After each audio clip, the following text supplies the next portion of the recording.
The note was folded in half, tucked beneath the sugar bowl where only I would reach for it. My daughter slid it across the table without looking at me. She kept her eyes on Marcus the entire time, laughing at something he said about the Toronto real estate market, nodding in all the right places. But her left hand had pushed that small square of paper exactly 3 inches toward my coffee mug, and when I palmed it into my lap, she didn't flinch. 31 years old and already better at this than most people I'd worked with in my entire career. I excused myself to use the washroom. Unfolded under the bathroom light, her handwriting was small and controlled, nothing like the looping cursive she'd used as a kid. "Dad, something's wrong. Don't sign anything, please." I folded it back up, tucked it into my shirt pocket, flushed the toilet for good measure, and walked back out to the dining room table, where Marcus Holt was refilling my wife's wine glass and telling her she had remarkable taste. I sat down and smiled at him. He had no idea who he was dealing with. "My name is Douglas Fairweather. I'm 64 years old.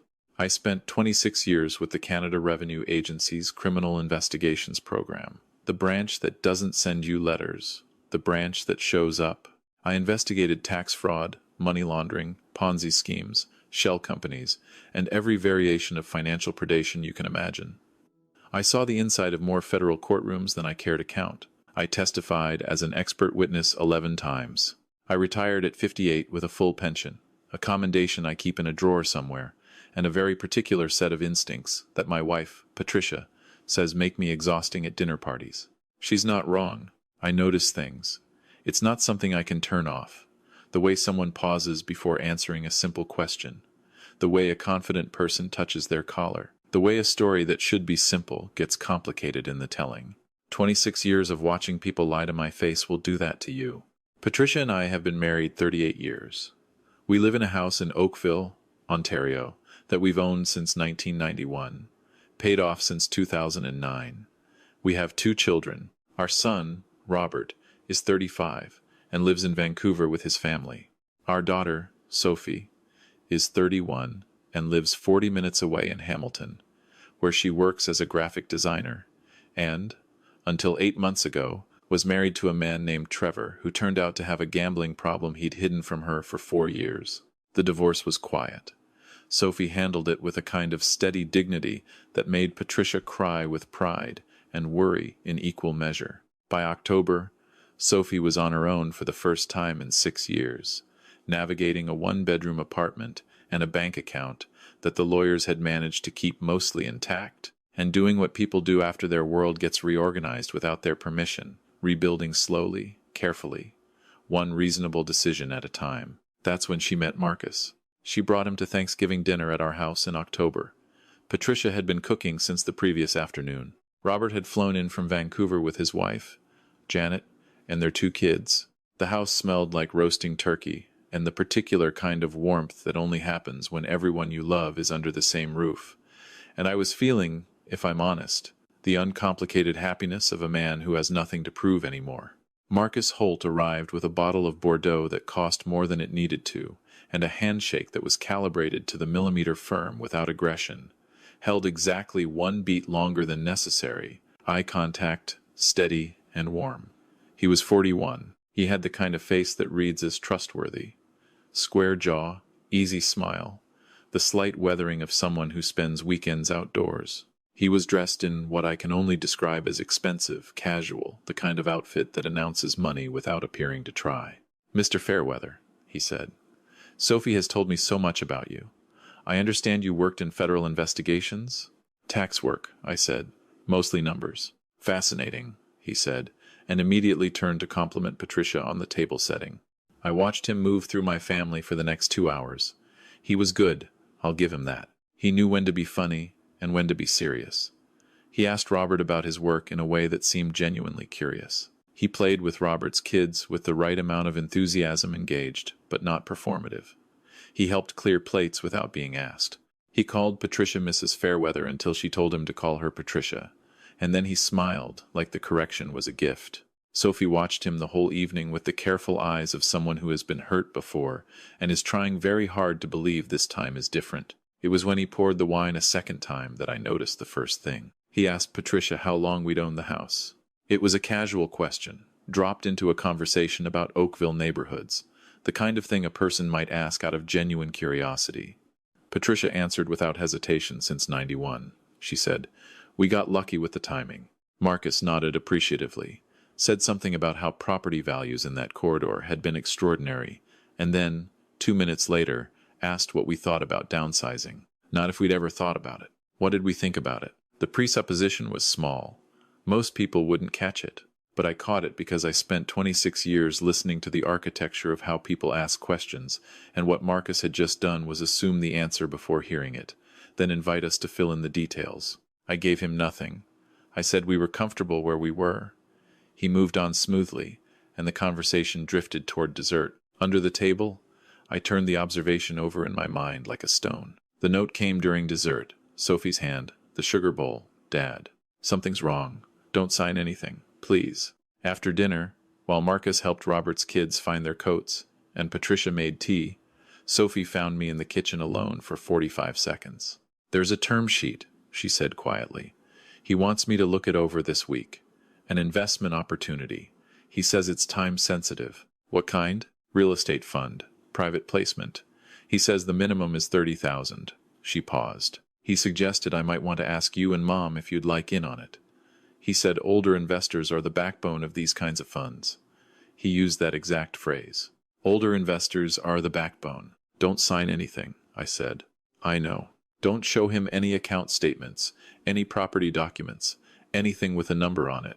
She nodded, and Marcus walked back into the kitchen, asking if anyone wanted help with the pie. I waited until Patricia was asleep that night before I sat down at my desk. Marcus Holt. I started where I always started, the public record. It takes longer without a badge and a database, but it's remarkable how much a determined person can find with patience and the right search terms. His LinkedIn profile showed a company called Holt Capital Advisory, registered in 2019. Before that, 2 other firms, one in Calgary, one in Mississauga, that he'd listed as previous employers but framed vaguely. No specific titles, no dates that quite lined up. The Calgary firm, McAllister Wealth Partners, didn't have a website anymore. The domain had expired. I found a cached version through an archive service. It had been a small private investment advisory, 4 employees listed. Marcus wasn't one of the 4 listed publicly. The Mississauga firm, Clearpoint Financial Group, had a functioning website. I called their main number the next morning, introduced myself as a potential client, referred by a former associate, and asked if Marcus Holt was still with the firm. There was a pause. Mr. Holt hasn't been with Clearpoint for approximately 3 years, the receptionist said. I see. He'd been highly recommended. Do you know where he moved on to? Another pause. Longer this time. I'm afraid I can't provide information on former employees, she said carefully, but I'd suggest confirming credentials with FRA before proceeding with any advisor. The Financial Services Regulatory Authority of Ontario. She didn't have to say it twice. I called a former colleague from my CRA years, a woman named Beverly Okafor, who had moved into securities regulation and still owed me a favor from a case we'd worked together in 2014. I didn't ask her to do anything improper. I simply asked if she'd ever heard the name Marcus Holt in a professional context. She called me back in 4 hours. Douglas, she said, tell your daughter to be very careful. Beverly couldn't share file details, but she could confirm that Holt Capital Advisory had attracted 2 formal complaints to FSRA in the past 18 months, both from investors in their late 50s and early 60s, both involving a private real estate investment fund that had delivered none of its promised quarterly returns. The complaints were under review. No charges yet. These things move slowly. She also told me something that made the back of my neck go cold. Both complainants had been introduced to Marcus through younger family members he'd been in a relationship with. I sat with that for a while. Then I called Sophie. I didn't tell her everything. Not yet. I've learned, in the long middle age of parenting adult children, that there is a difference between protecting someone and overriding them. Sophie had spent 6 years in a marriage where she wasn't taken seriously. I wasn't going to walk into her life and declare that she couldn't see what was in front of her. She needed to see it herself. She needed to be part of this. I want to meet with him, I told her. Just the 2 of us. Tell him I'm interested in the investment, that I've been looking to move some of my retirement savings into something with better returns. Sophie was quiet for a long moment. You're not actually going to invest anything, she said. It wasn't a question. No. Another pause. What did you find? she asked. Enough to be careful. Not enough yet to take anywhere. Okay, she said. I'll set it up. Marcus suggested coffee at a place on King Street in Hamilton. I arrived 7 minutes early and chose a seat with a clear sightline to the door and the service counter. Old habits. He came in 2 minutes late, which was calculated late enough to seem busy, not late enough to be rude. He spotted me, smiled the warm smile, and ordered an Americano before sitting down. "Mr. Fairweather," he said. "Or Douglas, if that's all right?" "Douglas is fine. Sophie tells me you're curious about the Holt Capital Fund. I'm glad she mentioned it. Honestly, when I designed this vehicle, I had investors exactly like you in mind, people who've spent a career building real assets and want their savings working with the same discipline they applied to earning them. It was a good opening, flattering without being obvious. It validated the target without making them feel targeted. "Walk me through it," I said. He did. 15 minutes on a private real estate investment fund, supposedly acquiring undervalued commercial properties in secondary Ontario markets. Barrie, Kingston, Sudbury, projected annual returns of 9 to 11%. Minimum investment $30,000. Quarterly reporting. A 2-year lockup period. I asked the right questions in the wrong order, an old interview technique. You ask something sophisticated early, then something basic later, then sophisticated again. It disorganizes the rehearsed answers. The basic questions are where the gaps appear. "What's the fund's current NAV?" I asked. He gave me a number smoothly. "And the auditor?" Slight pause. "We're currently transitioning auditors. The documentation will reflect the new firm within 60 days. "What was the previous auditor?" "A smaller regional firm. We outgrew them." "The name?" "I'd have to get that to you in writing. I don't want to give you anything inaccurate." He smiled. "No auditor. No auditor means no independent verification. No independent verification means the numbers are whatever he says they are." I nodded like this satisfied me. Then I said, "I was talking to Beverly Okafor last week. Do you know Beverly? She's at FSRA now. Brilliant woman." I watched his face. Most people, when you drop a name they don't recognize, do one of two things. They say no, they don't know her, or they nod vaguely and move on. Marcus did neither. For exactly 2 seconds, his eyes went very still. Then the smile came back, slightly tighter than before. "I don't think our paths have crossed," he said.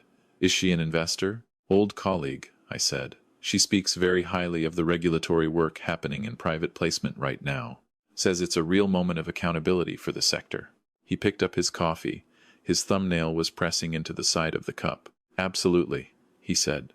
"Transparency is everything in this business." We talked for another 20 minutes.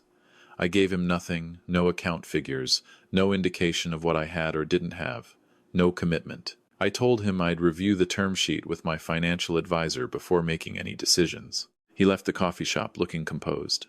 I sat for a few minutes and finished my coffee. Then I called Beverly and told her what he'd said about the auditor. The week that followed was methodical. I've learned that the most important thing in any investigation is to build a foundation that doesn't depend on you, evidence that can stand without your testimony, records that speak for themselves. Sophie, to her enormous credit, handled her part with precision. She told Marcus she was still reviewing the term sheet and had some questions. She kept him engaged but non-committal, buying time. In the meantime, she quietly retrieved every message he'd sent her, referencing the investment, screenshotted the relevant conversations, and organized them into a folder she shared with me. There were things in those messages I hadn't anticipated. In early September, 6 weeks into their relationship, Marcus had begun asking Sophie about her divorce settlement, casual questions, framed as concern. By late September, he was asking specifically about her RRSP accounts, mentioning, in an offhand way, that he'd helped several clients optimize their registered savings through the fund. In early October, 2 weeks before Thanksgiving, he'd sent her a message that read, "Your dad sounds like a sharp guy. Old school. Those are exactly the kinds of investors who understand real value. You should bring him into the conversation." He'd been planning to approach me since before he'd even met me. Sophie forwarded me that message without comment. I called her afterward, and she didn't say much. I didn't push. Sometimes the most important thing a parent can do is simply be present while their child processes a specific and painful kind of betrayal. "I feel stupid," she finally said. "You're not stupid," I said. "You're recovering from a hard year, and someone spent months, engineering your trust. Those are not the same thing. She was quiet. He's good at this, I said. That's the whole point. If it were easy to see, nobody would fall for it. Beverly connected us with a contact at the Ontario Securities Commission. I submitted a formal complaint with documentation. The term sheet, Sophie's messages, my own notes from the coffee meeting, the expired website of the Calgary firm, and the receptionist's indirect warning about verifying credentials. Beverly's team submitted their file separately. It's a bureaucratic process. I won't pretend otherwise. These things don't move with the speed that television suggests. But they move. 3 weeks after I filed, Sophie received a text from Marcus saying he needed to pause the relationship while he dealt with some professional matters. That was the entire message. No explanation, no apology. Just a door closing quietly. She texted me a screenshot with 2 words underneath. There it is. I sat with that for a long moment. Then I typed back, "I'm proud of you." She called instead of replying. We talked for almost an hour about Marcus, about Trevor, about the year she'd had, about how sometimes your life has to get rearranged before you can see which parts of it were load-bearing all along. Patricia joined the call partway through. Robert called from Vancouver to check in after Sophie texted him. It was an ordinary Thursday evening in November. All 4 of us on the phone at the same time. The way we hadn't been since Patricia's mother passed in 2021. Some things you only find by losing something else first. In December, Beverly told me that the OSC had issued a temporary cease-trade order against Holt Capital Advisory. 2 further complainants had come forward, both in their early 60s, both introduced through former romantic partners of Marcus's. The combined alleged losses were significant. The investigation is ongoing. I won't speak to what I don't know for certain. What I know is this. Sophie has her money. Patricia and I have ours. And Marcus Holt is currently dealing with the particular attention of people who are very good at their jobs, the same kind of work I did for 26 years, the kind that moves quietly until it doesn't.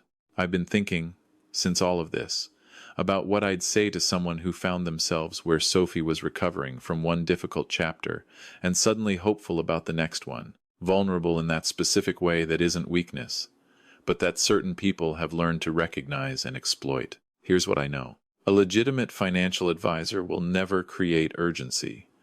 Real investment opportunities do not expire in 72 hours. The pressure of act now or miss out is not a feature of ethical investing.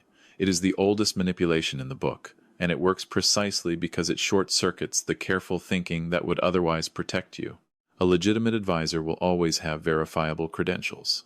In Ontario, you can check any registered financial advisor through FSRA and the OSC in under 5 minutes. It costs you nothing. If someone resists this verification, if they get offended that you'd check, if they make you feel that checking is an insult to the relationship, that resistance is the most important information they've given you. When someone asks questions about your assets before they've earned the right to, that is not curiosity, that is reconnaissance. The questions a predator asks early in a relationship are not small talk, they are inventory. And finally, trust the people who knew you before the new person arrived. Not because they're always right, but because they're not looking at you through the lens of what they want from you. Sophie trusted her instincts enough to write me a note. That note made all the difference. We do not have to face these things alone, and asking for help from people who love you is not weakness. It is, in fact, the most rational thing you can do. I kept that note. It's folded in my desk drawer, next to the commendation I never look at. I look at the note sometimes.